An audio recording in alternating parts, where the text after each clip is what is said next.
There is a possibility, remote, perhaps, but grounded in our best understanding of physics, that as you listen to these words, the universe is sitting in a state of profound instability, not the kind of instability that announces itself with warning signs, with tremors before the earthquake, or dark clouds before the storm. No, this is something far more insidious. The universe itself, the very fabric of space and time, every atom in your body, every star in the night sky, might exist in what physicists call a false vacuum, a condition that feels perfectly stable, perfectly normal, but is in fact metastable, temporary, a state waiting, perhaps for billions of years, or perhaps for mere seconds, to collapse into its true ground state. When that collapse happens, if it happens, there will be no warning, no emergency broadcast system, no time to say goodbye to loved ones or contemplate your existence. A bubble of true vacuum would nucleate somewhere in the universe, appearing at some random point in space, and from that point, it would expand outward at the speed of light. Inside that bubble, the fundamental constants of nature would be different. The mass of electrons, the strength of the electromagnetic force, the binding energy of atomic nuclei, all would shift to new values. The atoms that make up your body, the chemistry that powers your thoughts, the nuclear fusion that lights the stars, none of it would work anymore, and you wouldn't even see it coming. Because the bubble expands at light speed, the information that it's approaching cannot outrun it. The change would hit you at the exact same instant you could theoretically see it. One moment, you exist. The next moment, you don't. Everything you've ever known, everything humanity has ever built, every civilization that might exist on distant worlds, all of it would be unmade, rewritten, transformed into something utterly alien. The universe would still exist, but it would be a universe that could not support life as we know it, or perhaps any life at all.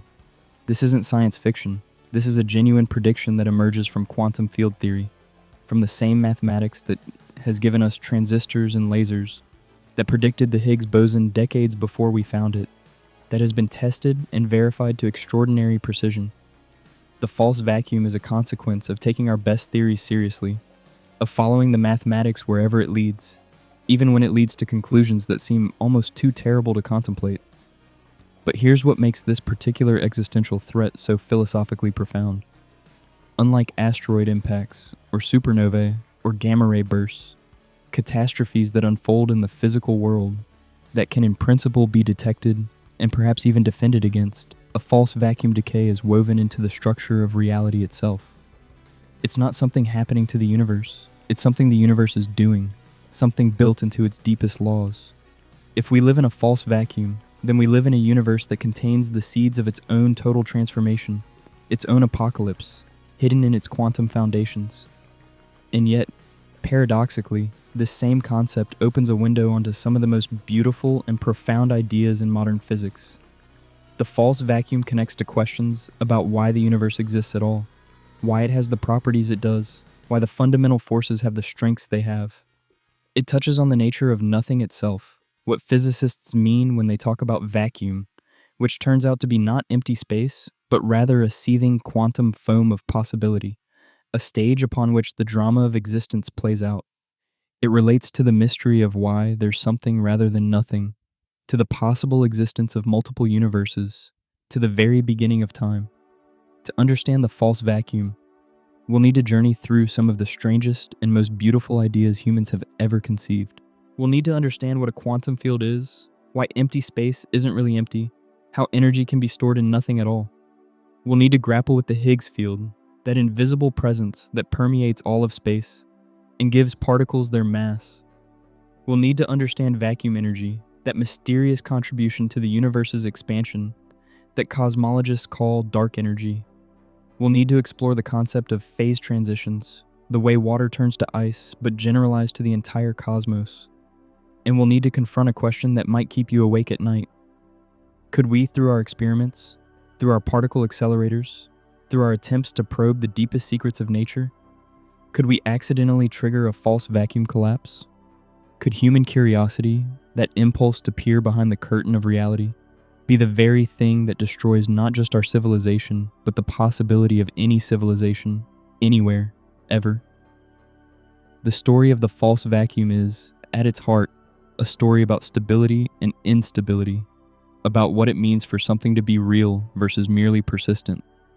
It's about the difference between a ball sitting at the bottom of a valley, truly stable at the lowest possible energy, and a ball balanced in a shallow depression on the side of a mountain, apparently stable, persisting perhaps for eons, but not in the deepest, truest sense at rest.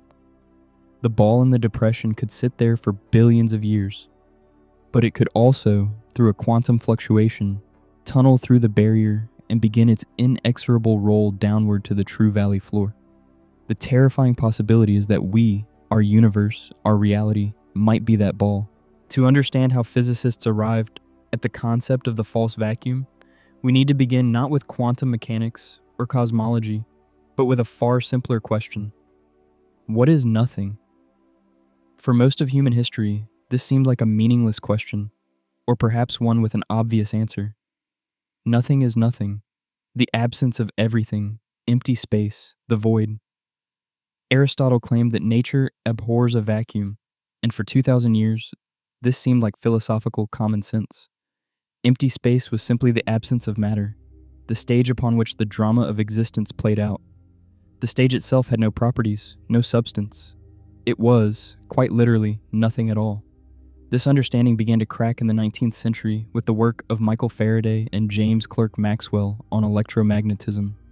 Faraday, that self-taught son of a blacksmith who became one of the greatest experimental physicists who ever lived, worked in the basement laboratory of the Royal Institution in London. There, hunched over his apparatus, he discovered something extraordinary. Magnets created lines of force in the space around them, invisible structures that you could map by scattering iron filings on paper. The pattern that emerged was beautiful, mesmerizing, with curves flowing from the North Pole to the South Pole. But here's what troubled Faraday, what kept him awake at night. These lines of force existed in empty space. If you created a vacuum and placed a magnet inside it, pumping out all the air until nothing remained, the field was still there. You could still detect its influence. So what was vibrating? What was the field made of? It couldn't be made of air because there was no air. It couldn't be made of any substance Faraday could identify. The field seemed to be a property of space itself. Maxwell, working in the 1860s, took Faraday's experimental insights and transformed them into mathematics. His equations described how electric and magnetic fields interact, how they generate each other, how they propagate through space as waves, light waves, radio waves, the entire electromagnetic spectrum. But Maxwell's equations had a peculiar property. They seemed to require a medium, something for the waves to wave in. When you drop a pebble in a pond, water waves ripple outward. When you pluck a guitar string, sound waves propagate through air. What medium carried electromagnetic waves? Physicists called it the luminiferous ether, a substance that filled all of space, invisible and intangible, but necessary for light to propagate. The ether was supposed to be the stuff that vibrated when light passed through it. For decades, physicists tried to detect it, to measure Earth's motion through this cosmic medium. The most famous attempt was the Michelson-Morley experiment of 1887, an experimental tour de force that could measure differences in the speed of light to extraordinary precision. The experiment was designed to catch Earth moving through the ether, like measuring how a headwind affects your speed. The result was null. No matter which direction they measured, no matter what time of year, the speed of light was always the same. It was as if Earth wasn't moving through any medium at all. The ether, that supposed substance that filled all of space, didn't seem to exist. But if the ether didn't exist, what was light? What was waving? The answer came from Albert Einstein in 1905 in one of the most revolutionary papers in the history of physics. Light, Einstein argued, doesn't need a medium. Space doesn't need to be filled with anything for electromagnetic waves to propagate. The fields themselves are fundamental. They don't wave in something, they simply are. Space isn't a medium. It's more like a mathematical stage, a coordinate system, a way of keeping track of where things are. The electromagnetic field exists at every point in space, and the field can ripple and oscillate without requiring any underlying substance. But this raised an even deeper question. If fields can exist without any medium, if empty space can contain fields, then what is empty space? Is it truly empty? The answer that emerged from quantum mechanics in the early 20th century was shocking. No, Empty space is not empty, far from it. In classical physics, the physics of Newton and Maxwell, a field in its lowest energy state would simply be zero everywhere. An electromagnetic field with no photons in it would just be flat, calm, like a pond with no ripples. But quantum mechanics doesn't allow this. Heisenberg's uncertainty principle, that fundamental constraint on how precisely you can know certain pairs of properties, forbids any field from being perfectly zero everywhere. If a field were exactly zero, you would know both its value and its rate of change with perfect precision, which the uncertainty principle forbids. Instead, quantum fields must fluctuate, even in their lowest energy state. Imagine trying to make a pond perfectly still. No matter how carefully you eliminate all disturbances, thermal fluctuations in the water molecules ensure that tiny ripples remain. Now imagine that this isn't just a limitation of your technique, it's a fundamental property of reality. The pond cannot be still. Even in a perfect vacuum, with no particles, no photons, no anything, the fields are still there, and they're still fluctuating. These aren't just mathematical abstractions. These quantum fluctuations have measurable effects. They cause the Casimir effect, where two metal plates in a vacuum experience an attractive force, because the fluctuations of the electromagnetic field between the plates are constrained, leading to a pressure difference. They cause the Lamb shift, a tiny change in the energy levels of hydrogen atoms that arises from the interaction between the electron and the fluctuating electromagnetic field. They cause spontaneous emission, where an excited atom can emit a photon, even in perfect isolation, triggered by interactions with the quantum vacuum. So when physicists talk about the vacuum, they don't mean nothingness. They mean the quantum state of lowest energy, the ground state of all the fields that permeate space. In this vacuum, far from being empty, is a churning sea of quantum activity, with virtual particles constantly popping into and out of existence, fields oscillating at every point in space, energy borrowed from the uncertainty principle for infinitesimally brief moments before being paid back. This is the conceptual foundation we need to understand the false vacuum. Because if the vacuum is not nothing, if it's a physical state with properties and energy, then we can ask a question that would have seemed meaningless to Aristotle or Newton.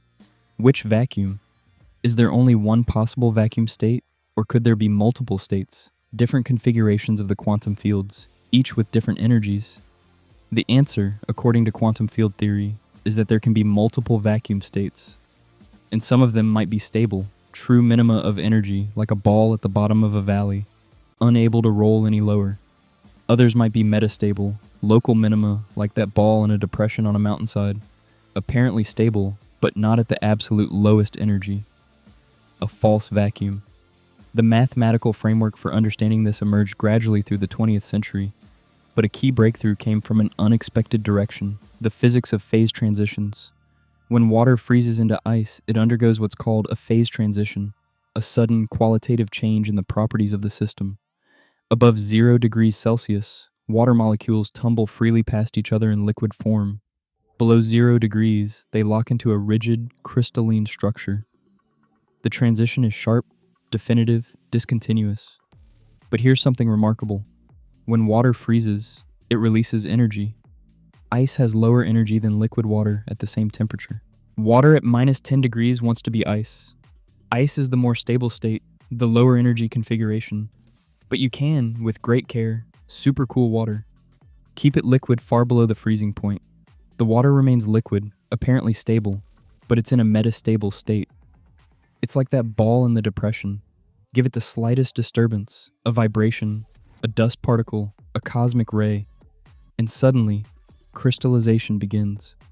Ice nucleates, a tiny seed of the more stable phase, and from that seed, the phase transition propagates outward. In milliseconds, the entire volume of water transforms into ice. The energy that was stored in the metastable liquid water is released as the transition occurs. This is why pipes burst when water freezes. The energy release drives expansion and exerts enormous pressure. In the 1970s, physicists began to realize that the vacuum itself might undergo phase transitions, and that the early universe almost certainly did. As the universe cooled in its first moments after the Big Bang, various quantum fields underwent phase transitions, settling into different vacuum states. The electromagnetic and weak nuclear forces, for instance, were unified at extremely high temperatures, but separated into distinct forces as the universe cooled and the Higgs field underwent a phase transition. These cosmological phase transitions left profound marks on the universe. They may have created the matter-antimatter asymmetry that allows matter to exist at all. They may have created topological defects in space, cosmic strings, magnetic monopoles, domain walls. Though we've never observed these exotic structures, they certainly created the masses of fundamental particles. Before the Higgs field underwent its phase transition, electrons, quarks, and W and Z bosons were all massless, zipping around at the speed of light like photons. After the transition, they acquired mass, became sluggish, allowed atoms to form, made chemistry and biology possible. But here's the terrifying question that emerges from this understanding. When the Higgs field underwent its phase transition in the early universe, settling into the vacuum state we observe today, did it settle into the true vacuum, the absolute lowest energy state, or did it settle into a false vacuum, a metastable state that merely seems stable? This question isn't idle speculation. We can, in principle, calculate which situation we're in by measuring the properties of the Higgs boson and other fundamental particles. The mathematics of quantum field theory tells us that the shape of the energy landscape, whether there's a lower valley out there somewhere, depends on the precise values of quantities like the mass of the Higgs boson and the mass of the top quark. And here's where the story takes an ominous turn. When physicists at CERN discovered the Higgs boson in 2012 and measured its mass to high precision, they could plug that number into their calculations. The result was unsettling. The mass of the Higgs, about 125 times the mass of a proton, falls into a peculiar range. It's not heavy enough to guarantee that we're in a true vacuum, stable for all eternity. But it's not light enough to guarantee that we're in an obviously false vacuum either, teetering on the edge of collapse. Instead, we appear to be right on the boundary, in what physicists call the metastable region. Our vacuum might be stable, or it might not be. The calculation suggests that there probably is a lower energy state out there, a true vacuum with a different configuration of the Higgs field. But the barrier between our current state and that true vacuum appears to be very high. Quantum tunneling through that barrier would be extraordinarily unlikely, so unlikely that we could wait far longer than the current age of the universe, perhaps 10 to the power of 100 years or more, before a bubble of true vacuum spontaneously nucleates, unless something gives it a push. Unless some high-energy event, some concentration of energy density exceeding anything that naturally occurs, could catalyze the transition. Which brings us back to that disturbing question. Could we, with our particle accelerators, accidentally trigger the end of the universe? Before we confront that possibility, we need to understand the physics more deeply. We need to understand what vacuum energy really means, how quantum tunneling works, what happens at the boundary of a true vacuum bubble. We need to understand the evidence, both observational and theoretical, that tells us where we stand. The story of vacuum energy begins, oddly enough, with the story of the universe's expansion, a discovery that Einstein initially rejected as too absurd to believe. In 1929, Edwin Hubble was working at the Mount Wilson Observatory in California, using what was then the world's largest telescope to study galaxies beyond our own Milky Way. The existence of other galaxies had only recently been established. For most of human history, the Milky Way was thought to be the entire universe. But Hubble had shown that the fuzzy spiral nebulae scattered across the sky were actually vast collections of stars, whole galaxies millions of light years away. Now Hubble was measuring their spectra, analyzing the light from these distant galaxies. And he noticed something strange. The spectral lines, the characteristic wavelengths where specific elements absorb or emit light, were shifted, not randomly, but systematically. The lines from hydrogen, helium, all the elements, were stretched toward longer wavelengths, toward the red end of the spectrum, hence the term redshift. Hubble recognized this as a Doppler effect, the same phenomenon that makes an ambulance siren drop in pitch as it speeds away from you. When a source of waves moves away, the waves get stretched, their wavelength increases. For sound, this means lower pitch. For light, it means a shift toward red. The galaxies were moving away from us, all of them. And the farther away a galaxy was, the faster it was receding. Hubble found a simple relationship. The velocity of recession was proportional to distance. Double the distance, double the velocity. A galaxy 1 million light years away might be receding at a certain speed. A galaxy 2 million light years away would be receding twice as fast. This could only mean one thing. The universe itself was expanding. Space itself was stretching, carrying the galaxies along with it like raisins in a rising loaf of bread. The farther apart two raisins start, the more dough expands between them, and the faster they appear to move apart. Years earlier, when Einstein had applied his general theory of relativity to the universe as a whole, the equations had predicted an expanding or contracting universe. Einstein found this so counterintuitive, surely the universe was static, eternal, unchanging, that he modified his equations, adding a term he called the cosmological constant. This constant acted like a repulsive force at large scales, exactly balancing gravity to keep the universe static. It was mathematically ad hoc, physically unmotivated, but it gave Einstein the static universe he expected. Hubble's observations showed that the universe wasn't static after all. Einstein had been right the first time. He could have predicted the expansion of the universe from pure theory, one of the greatest predictions in the history of science. Instead, he had talked himself out of it, hence, biggest blunder. But here's where the story takes an ironic twist. That cosmological constant that Einstein added and then removed in embarrassment, it came back. And it came back in a big way. By the 1990s, astronomers had developed the tools to measure not just that the universe was expanding, but how the expansion rate was changing over time. The expectation was that gravity would be slowing the expansion down. All the matter in the universe, galaxies, dark matter, gas, everything, exerts gravitational attraction, pulling everything else together. This attraction should act as a brake on the expansion. The question was, is there enough matter to eventually halt the expansion and recollapse the universe? Or will the expansion continue forever, just gradually slowing down? Two teams of astronomers, using Type Ia supernovae as standard candles, exploding stars with a characteristic brightness that allows their distance to be measured, set out to answer this question. They measured supernovae in distant galaxies, comparing their apparent brightness to their redshift, reconstructing the expansion history of the universe over billions of years. The results, announced in 1998, were shocking. The expansion wasn't slowing down, it was speeding up. The universe's expansion was accelerating, as if some invisible force were pushing space apart, overpowering the gravitational attraction of matter. The discovery won the Nobel Prize in 2011, and it remains one of the most significant findings in the history of cosmology. What could cause this acceleration? The simplest explanation, the one that matched the observations perfectly, was Einstein's old cosmological constant, a form of energy that permeates all of space, that doesn't dilute as space expands, that exerts negative pressure, a kind of repulsive gravity. Physicists call it dark energy, and it makes up about 70% of the total energy content of the universe. It's the dominant component of cosmic existence, and we have almost no idea what it is. But here's the connection to vacuum energy. Dark energy behaves exactly like you'd expect vacuum energy to behave. Remember that the quantum vacuum isn't empty. It's filled with fluctuating fields, with zero-point energy. In principle, you can calculate how much energy density this vacuum should have. Add up the zero-point energies of all the quantum fields at all possible wavelengths, and you get a number. That number is the vacuum energy density. When physicists did this calculation in the mid-20th century, they got an answer, and that answer was, quite literally, the worst prediction in the history of physics. The calculated vacuum energy density came out to be about 10 to the power of 120 times larger than the observed dark energy density.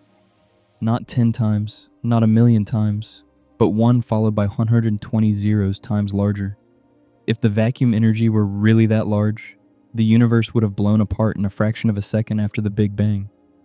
Galaxies, stars, atoms, nothing could have formed. The fact that we exist at all tells us that the actual vacuum energy must be incredibly tiny compared to the naive theoretical prediction. But it's not zero. Observations tell us it's about 10 to the power of minus 120 in the appropriate units. Why is it so small? Why is it not zero? Why does it have that particular value? This is called the cosmological constant problem, and it's one of the deepest mysteries in physics. But the relevance to the false vacuum is this: vacuum energy is real. Empty space really does have energy. The amount of energy depends on which vacuum state you're in, which configuration of all the quantum field space has settled into. Different vacuum states have different energies. And the dark energy we observe, that mysterious force accelerating the universe's expansion, might be telling us something about the vacuum state we inhabit. Now let's talk about how we know about the Higgs field and why its properties matter so much for vacuum stability. The Higgs field was proposed in 1964 by Peter Higgs and several other physicists as a solution to a deep problem in particle physics. The problem was this: the theory of the weak nuclear force, the force responsible for radioactive decay, predicted that the force-carrying particles, the W and Z bosons, should be massless, like photons. But experiments showed they were massive, actually quite heavy by particle physics standards. How could the theory give massless particles when nature had massive ones?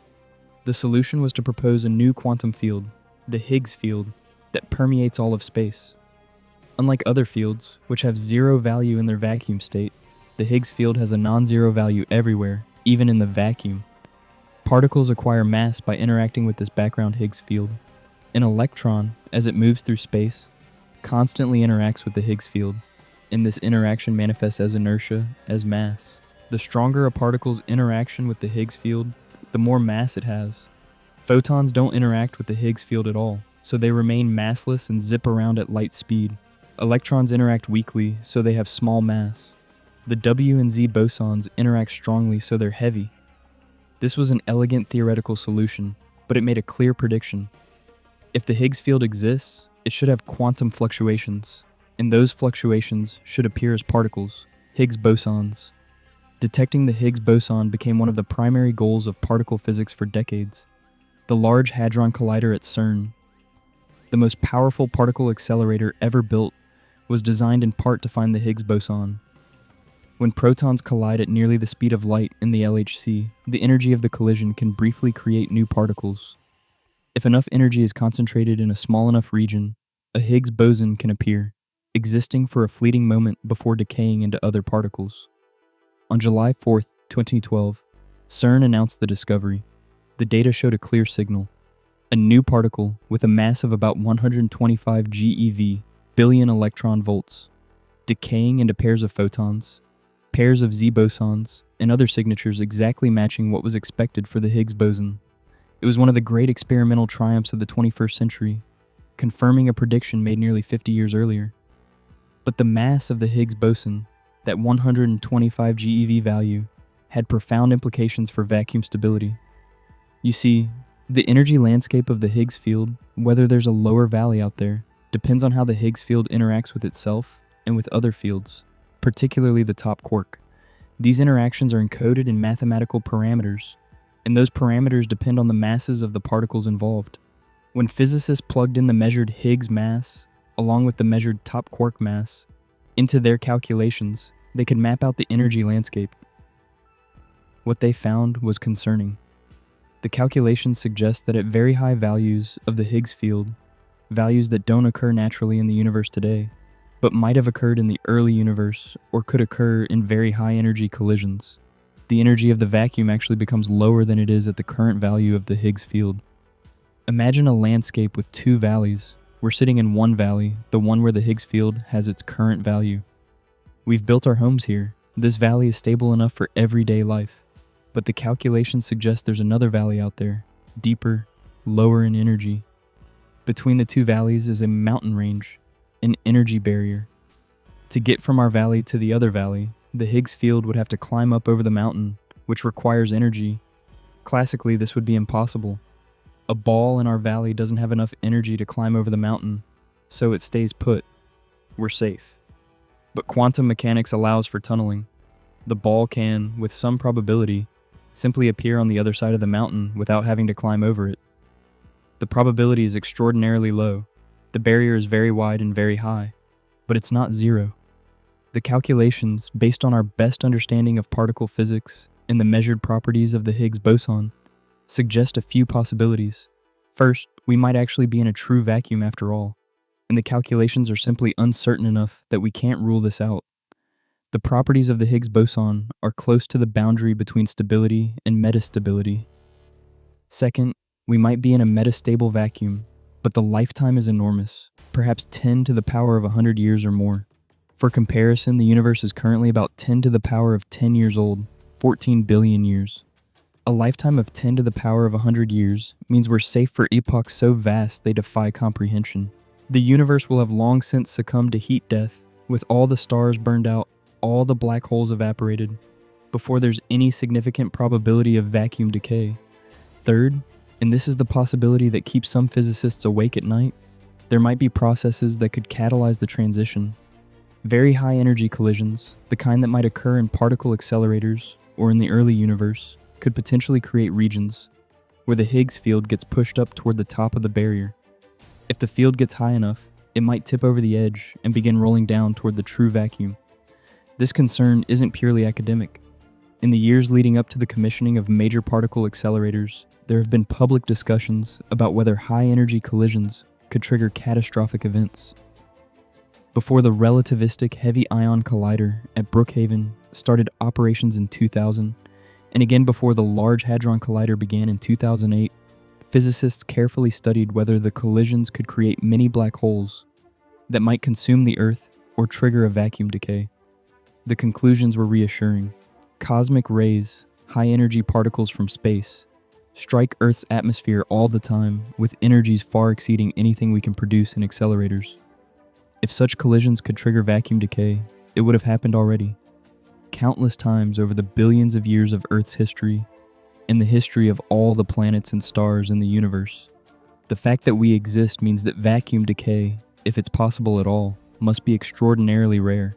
So rare that even the countless high-energy collisions occurring throughout the observable universe over cosmic time have never triggered it. But the calculations do reveal something profound. We live in a universe that appears to be balanced on a knife's edge. The Higgs mass, the top quark mass, the strength of the interactions. If any of these were slightly different, the vacuum might be obviously unstable, decaying on short timescales. Or it might be obviously stable, eternal, secure. Instead, we find ourselves in the twilight zone between these extremes. Is this a coincidence? Or is there a deeper reason why the parameters of our universe fall in this narrow range? This brings us to one of the most controversial ideas in modern cosmology, the multiverse. If our universe is just one bubble in an eternally inflating cosmos, one region among countless others with different vacuum states and different values of fundamental constants, then perhaps it's not surprising that we find ourselves in a region where the vacuum is long-lived. Regions where the vacuum decays immediately don't last long enough for galaxies, stars, or observers to form. We exist in a metastable bubble, because only in metastable bubbles can observers exist to ask the question. This is a form of anthropic reasoning, the idea that the properties of the universe are constrained by the fact that we're here to observe them. It's deeply controversial. Some physicists see it as a profound insight, a recognition that cosmology must account for selection effects. Others see it as giving up on finding a deeper explanation, a surrender to statistical reasoning when we should be seeking fundamental principles. But whether or not the anthropic principle is a satisfying explanation, the evidence stands. The Higgs mass places us in a peculiar region of parameter space, where vacuum stability is ambiguous. We're not obviously safe, but we're not obviously doomed. We exist in a state of quantum uncertainty about the ultimate fate of the vacuum itself. Let me emphasize again, this isn't speculation disconnected from observation. Every number I've mentioned, the Higgs mass, the top quark mass, the strength of their interactions, has been measured in laboratories. The calculations that determine vacuum stability are based on quantum field theory, the same theoretical framework that has been tested to extraordinary precision in countless other contexts. When physicists calculated the magnetic moment of the electron using quantum field theory, their prediction agreed with experiment to 10 decimal places, making it one of the most precisely verified predictions in all of science. We have every reason to trust that the same theoretical framework can tell us about vacuum stability, and that framework tells us that we might be living in a metastable universe, a cosmos waiting, with infinite patience, for the quantum fluctuation that will transform it utterly. But there's more evidence to consider, evidence from cosmology, from the early universe, from the theory of inflation that explains the universe's large-scale structure. And that evidence suggests that vacuum decay isn't just a theoretical possibility, it might have happened before. If the vacuum can decay, if our universe might be metastable, then we should ask, what would vacuum decay actually look like? What would happen step by step as the universe transforms? Let's walk through the apocalypse. Somewhere in the universe, anywhere in the universe, perhaps in the depths of intergalactic space, perhaps inside a star, perhaps even here, in the space between your atoms, a quantum fluctuation occurs. It's not a dramatic event, not initially. In quantum field theory, the Higgs field can tunnel through the energy barrier I mentioned earlier, transitioning from our current vacuum state to the true vacuum.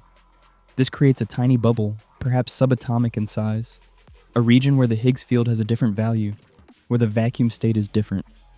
In most cases, this bubble would immediately collapse. Random quantum fluctuations create and destroy such bubbles constantly, virtual transitions that exist for fleeting moments before disappearing. But occasionally, very rarely, a bubble reaches what's called the critical radius. If the bubble is smaller than this critical size, it collapses.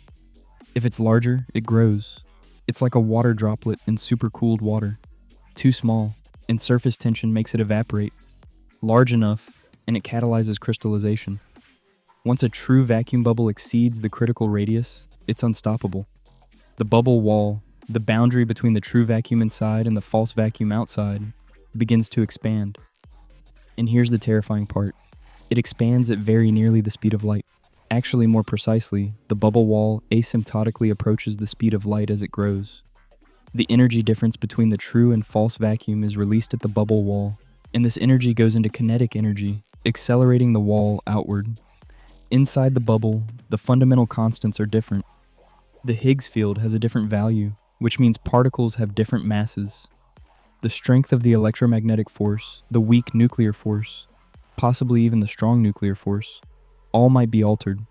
The universe inside the bubble is governed by different physics. What does this mean for matter? Atoms wouldn't work. The balance of forces that allows electrons to orbit nuclei at specific energies, that creates the chemical properties of elements, that makes molecules and chemistry possible, all of that depends on the precise values of fundamental constants. Change those constants, and atoms either collapse or fly apart. If electrons become much heavier, atoms shrink, chemical bonds break, molecules disintegrate. If electrons become much lighter, atoms expand, also breaking bonds. But it's worse than that. The stability of atomic nuclei themselves depends on a delicate balance between the strong nuclear force holding protons and neutrons together and the electromagnetic force pushing protons apart. Change the constants, and nuclei become unstable. They might fission spontaneously, or they might become so tightly bound that they collapse into exotic forms of matter.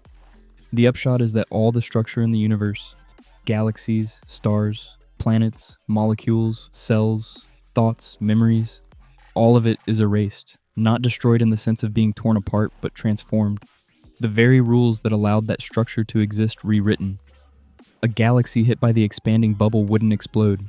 It would simply cease to be a galaxy. The stars would cease to be stars. The atoms would cease to be atoms. Everything would be rendered down into whatever particles and structures are stable in the new vacuum state. And there's no escape. You can't outrun the bubble because it expands at light speed. You can't detect it coming because electromagnetic signals travel at light speed. So the first photon carrying news of the bubble's approach arrives at exactly the same instant as the bubble wall itself. You wouldn't see a wall of destruction approaching. One moment, normal existence. The next moment, gone. Not darkness, not pain, not even a transition, just discontinuity. From outside the bubble, watching from far away with a very powerful telescope, here's what you'd see. As the bubble wall passes through a region of space, the light from that region would shift. The atoms emitting the light would suddenly have different properties, so the spectral lines would change. But you'd only see this if you were far enough away that the light could reach you before the bubble did. If you're close, you don't see anything. The bubble catches you before the light does. The bubble would appear as an expanding sphere of altered space-time, growing at almost the speed of light, perhaps accelerating as it feeds on the energy released by the vacuum transition.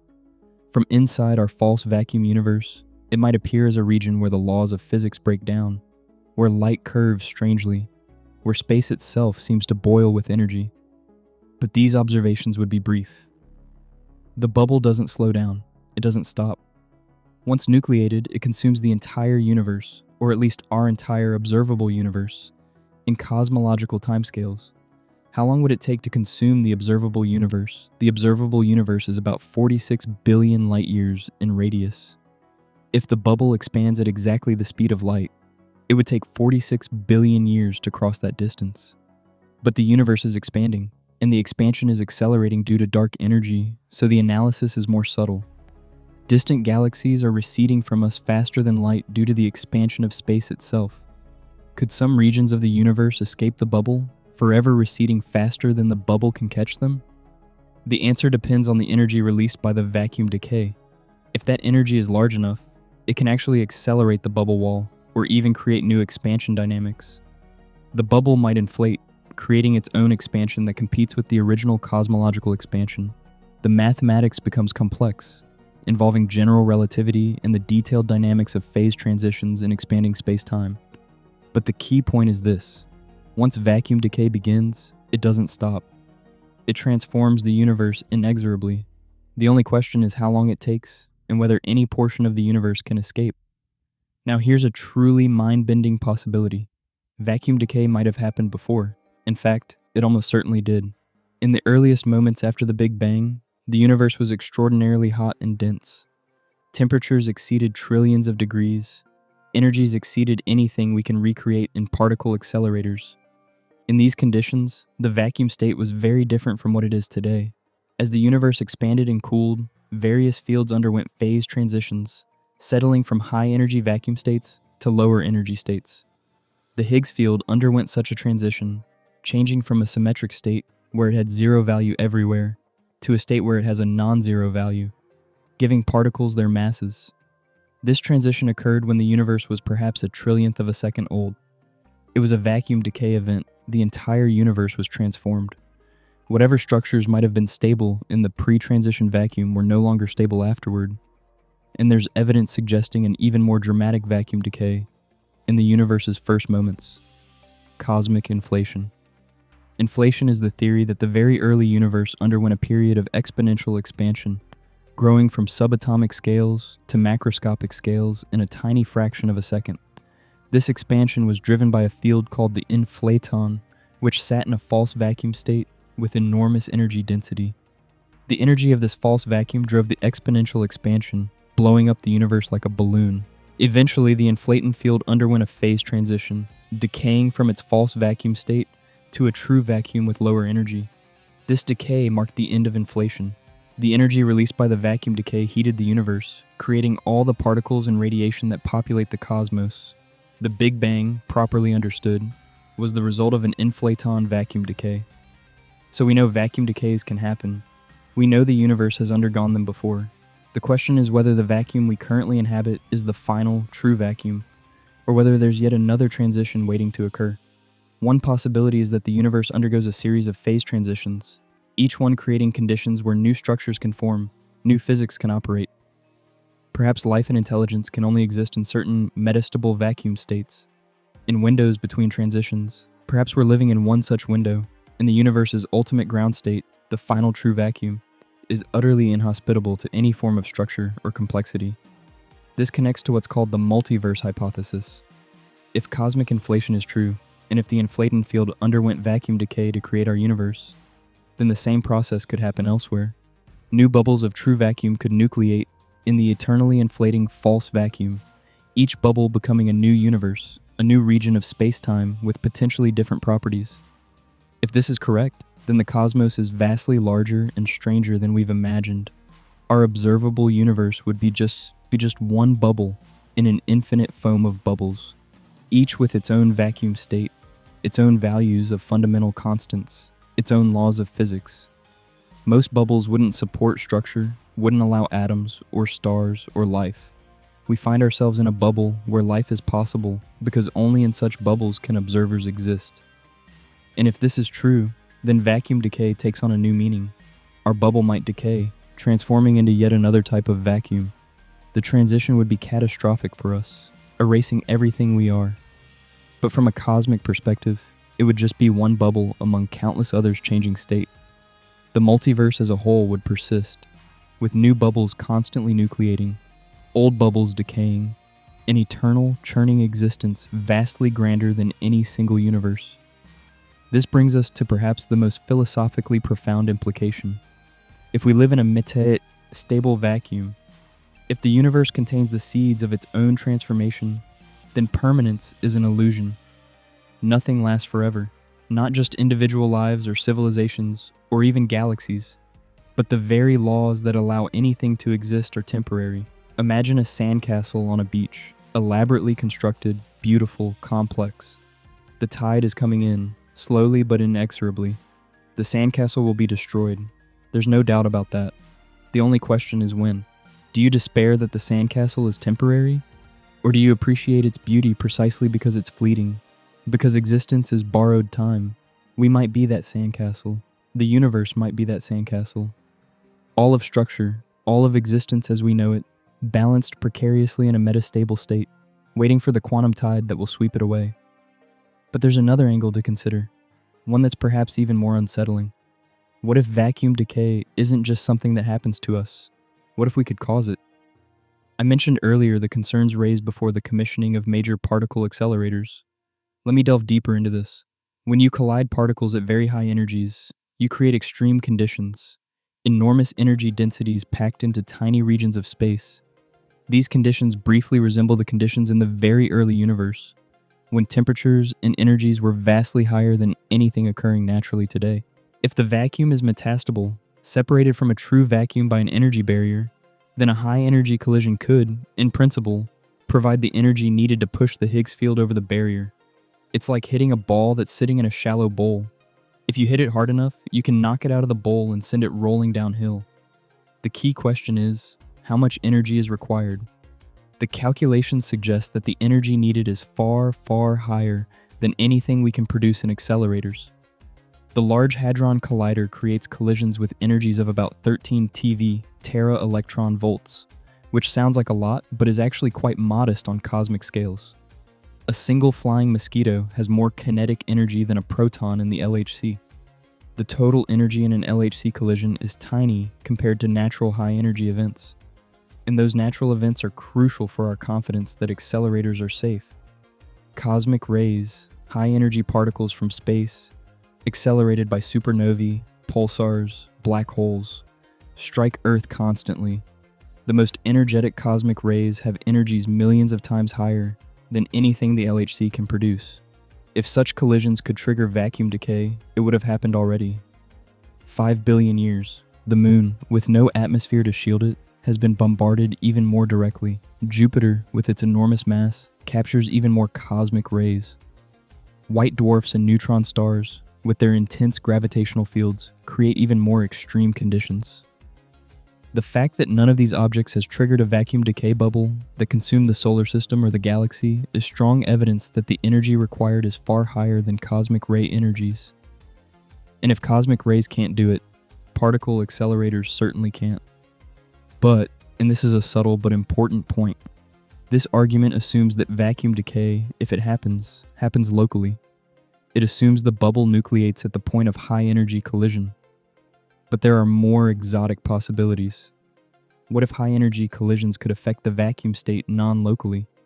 What if they could create some kind of resonance or instability that propagates through quantum fields and triggers vacuum decay somewhere else, somewhen else? This ventures into highly speculative territory. There's no theoretical framework that predicts such non-local effects, but it illustrates the depth of our ignorance about vacuum stability. We're extrapolating from tested physics into energy regimes and conditions we've never directly studied. We're confident, based on solid reasoning, that accelerators are safe, but absolute certainty is impossible. There's a final speculative scenario I want to explore, one that connects vacuum decay to the Fermi paradox, the puzzle of why we don't see evidence of extraterrestrial civilizations. The Fermi paradox asks, if intelligent life is common in the universe, if technological civilizations naturally arise on a significant fraction of planets, why haven't we detected any sign of them?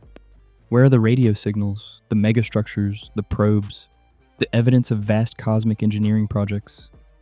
The universe is 14 billion years old, and our galaxy is billions of years older than our solar system. any civilization with even a slight head start should be vastly more advanced than us, capable of technology beyond our imagination. Yet we see silence. Many solutions have been proposed to this paradox. Perhaps life is rare. Perhaps intelligence is rare. Perhaps technological civilizations destroy themselves through war or environmental collapse. Perhaps they're intentionally staying hidden. Perhaps we're not looking in the right way, or they're communicating in ways we can't detect. But here's a dark possibility. Perhaps advanced civilizations, in their quest for knowledge and energy, inevitably trigger vacuum decay. Imagine a civilization far more advanced than ours, with particle accelerators that dwarf the LHC, capable of probing energies approaching the Planck scale, the ultimate limit of quantum gravity, where space-time itself becomes foamy and uncertain. At these energies, the behavior of the Higgs field, the stability of the vacuum, everything we think we understand becomes suspect. If such a civilization existed, and if they pushed their experiments far enough, they might inadvertently trigger a vacuum decay. The bubble would expand at light speed, consuming their home star system, their colonized planets, their galactic empire. And it wouldn't stop there. It would continue expanding through the galaxy, transforming everything. Within hundreds of thousands of years, an eye blink in cosmic time, the entire galaxy would be converted to a new vacuum state. From our perspective, looking out at the universe, we would see a galaxy where the spectral lines of light are wrong, where the laws of physics appear different. We might see galaxies that seem dead, silent, devoid of the characteristic signatures of life or technological activity, not because civilization never arose there, but because civilization arose, advanced too far, and inadvertently destroyed the very possibility of existence. This is speculation piled on speculation, but it illustrates a point. If vacuum decay is possible, if the universe is metastable, then that fact might constrain how far technological civilizations can develop. There might be a maximum energy scale, a boundary beyond which experiments become existentially dangerous. And any civilization that crosses that boundary ceases to exist, taking a significant chunk of the universe with them. Of course, this assumes that vacuum decay is a threat, that we're not already in the true vacuum. But given the measurements of the Higgs mass, given what the calculations tell us about vacuum stability, we can't rule out the possibility. And if it's even a remote possibility, it should inform how we think about the long-term future, both of humanity and of any other intelligent species that might exist in the cosmos. Let me close this section with a thought experiment. Suppose we discovered, through more precise measurements and better calculations, that the vacuum is definitely metastable, and that the lifetime before spontaneous decay is only 1 billion years. Not the current age of the universe, but 1 billion years from now. There's a reasonable probability that vacuum decay will occur somewhere in the observable universe. What would we do with that knowledge? How would it change our perspective on existence, on meaning, on the projects we pursue? 1 billion years is an unimaginably long time. Modern humans have existed for only about 300,000 years. All of recorded history is only a few thousand years. 1 billion years is time enough for evolution to completely reshape life on Earth multiple times over. It's time enough for the sun to evolve into a red giant and render Earth uninhabitable through more conventional means. It's time enough for civilizations to rise and fall countless times, for humanity to spread to the stars, to transform itself in ways we can't begin to imagine. And yet, from a cosmic perspective, 1 billion years is brief. The universe is 14 billion years old. If it persists, if the vacuum doesn't decay, it will last for trillions of years as stars continue to burn and black holes slowly evaporate. 1 billion-year lifetime would make the universe's remaining existence seem short, temporary, a brief window before transformation. Would this knowledge change how we value existence? Would it make life seem less meaningful because it's all ultimately doomed? Or would it make every moment more precious, every experience more valuable, because we know that even the universe itself is fleeting? I don't have an answer to that question, but I think it's worth asking. Because even if the vacuum is stable, even if we're not facing cosmic apocalypse, the question of how to find meaning in a temporary existence is one we all face individually. We know we're temporary. We know our civilization is temporary. Perhaps the universe teaching us that it too is temporary isn't so different from what we already know. So where does this leave us? We live in a universe that seems, on the surface, stable. The atoms that make up our bodies, the chemistry that powers our thoughts, the nuclear fusion that lights the stars. All of it works, day after day, moment after moment, with extraordinary reliability. The fundamental constants that govern these processes don't change. The vacuum state of the quantum fields permeating space remains fixed, at least as far as we can measure. But beneath that apparent stability lies uncertainty. Our best theories tell us that the vacuum might not be in its lowest energy state. There might be a deeper valley out there, a true ground state that our universe hasn't yet found. The measurements of the Higgs boson, that triumph of 21st century physics, revealed that we sit in a peculiar region of parameter space where stability is ambiguous. We're not obviously safe, but we're not obviously doomed. The probability of spontaneous vacuum decay, if it's possible at all, appears to be extraordinarily low. We could wait for times vastly longer than the current age of the universe without seeing a decay event. The universe seems to be metastable in the way a supercooled liquid is metastable, technically unstable, but practically stable for all intents and purposes relevant to human concerns. And yet, the mere possibility of vacuum decay forces us to confront profound questions about the nature of reality. It tells us that the laws of physics we observe might not be fundamental.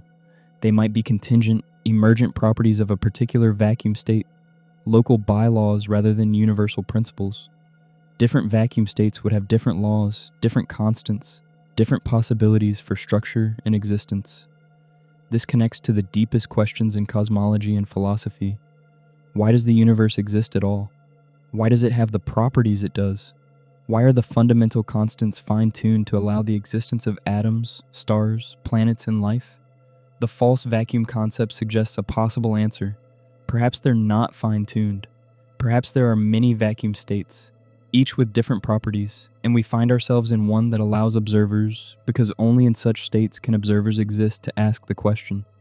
This is unsatisfying to many physicists. It feels like giving up on finding a deeper explanation, like invoking anthropic reasoning when we should be seeking fundamental principles. But it might also be the truth.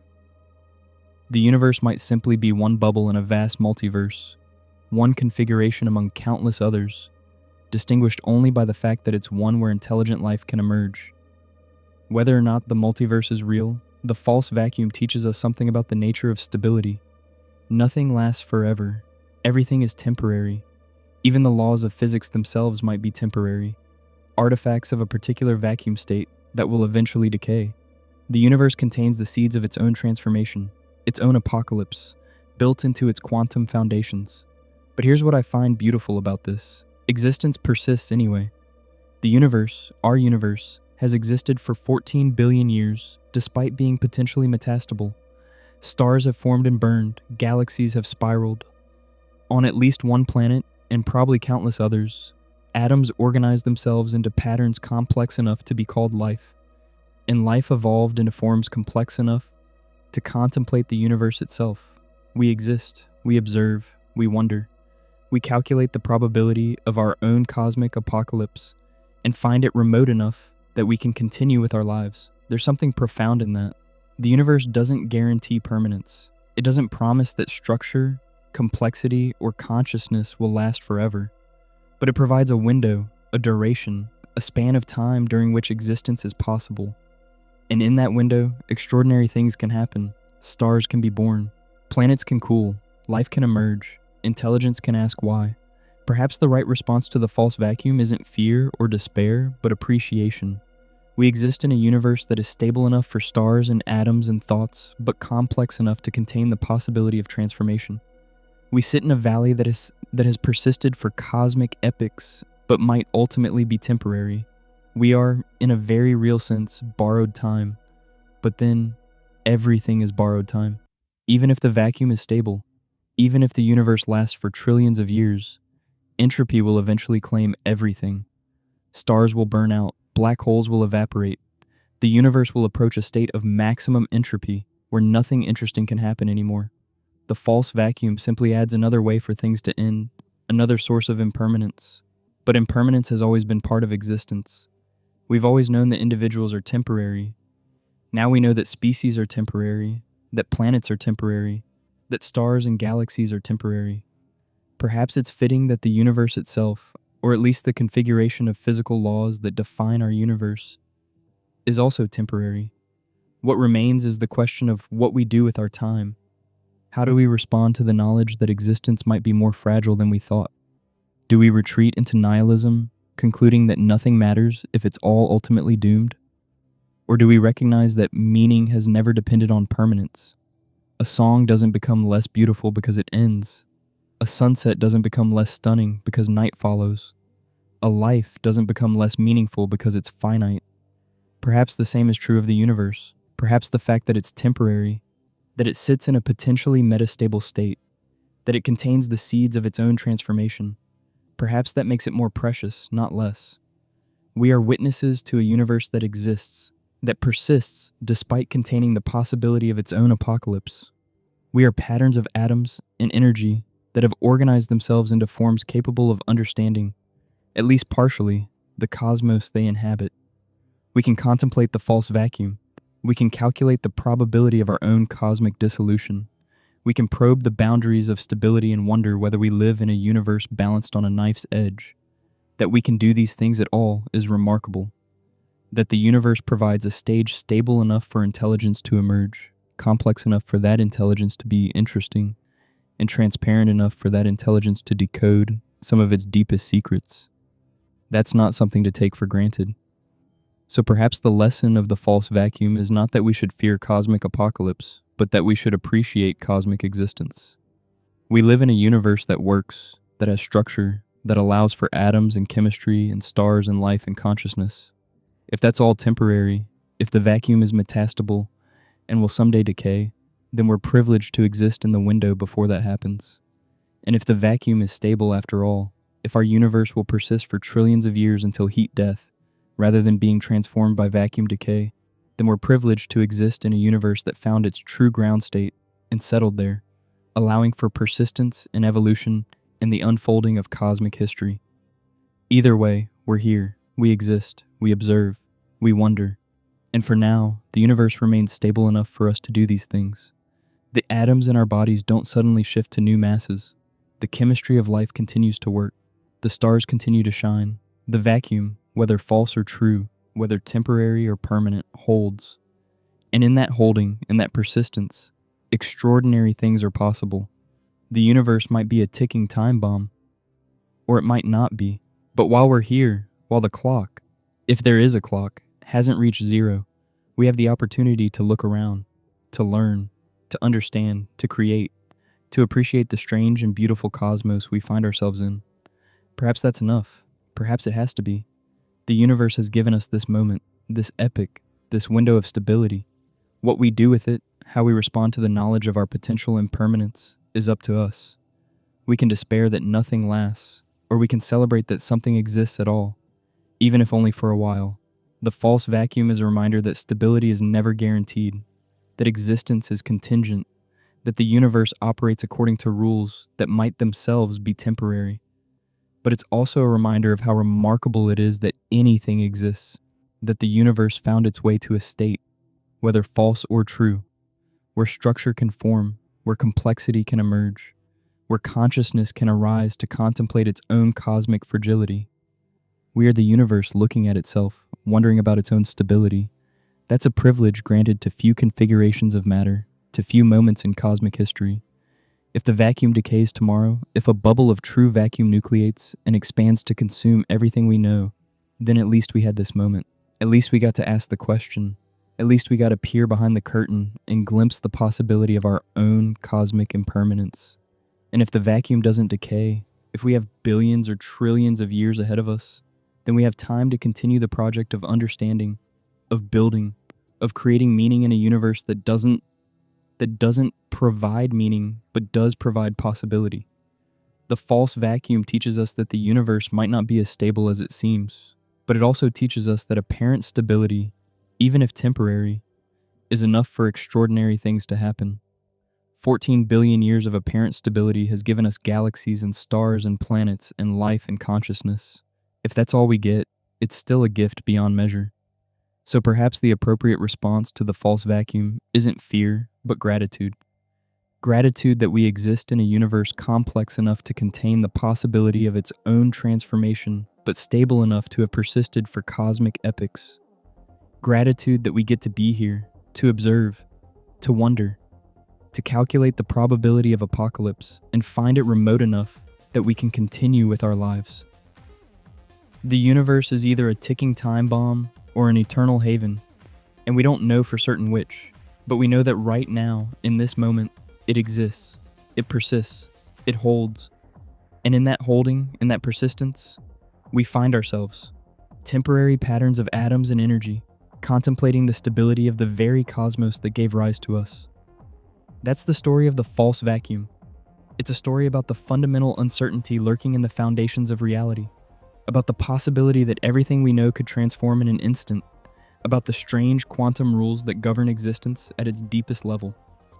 But it's also a story about persistence, about the remarkable stability that allows stars and atoms and thoughts to exist, about the privilege of being conscious in a cosmos that provides just enough stability for consciousness to emerge.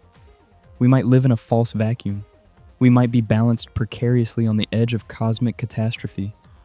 Or we might be safe, living in the true ground state of the universe, stable for eternity. But either way, we're here now. And that's something worth appreciating, worth celebrating, worth marveling at. The extraordinary fact that the universe exists, that it persists, that it provides a stage for existence and understanding, even if that stage might ultimately be temporary. The universe is a mystery. The false vacuum is one of its deepest puzzles. But the fact that we can contemplate that puzzle, that we can probe the boundaries of stability and wonder about the ultimate fate of the cosmos, that's a gift. A temporary gift, perhaps. But then again, everything is temporary. And that doesn't make it any less beautiful, any less meaningful, any less worthy of our attention and appreciation. The universe continues. The vacuum holds. And we briefly, wonderfully, improbably exist to witness it all.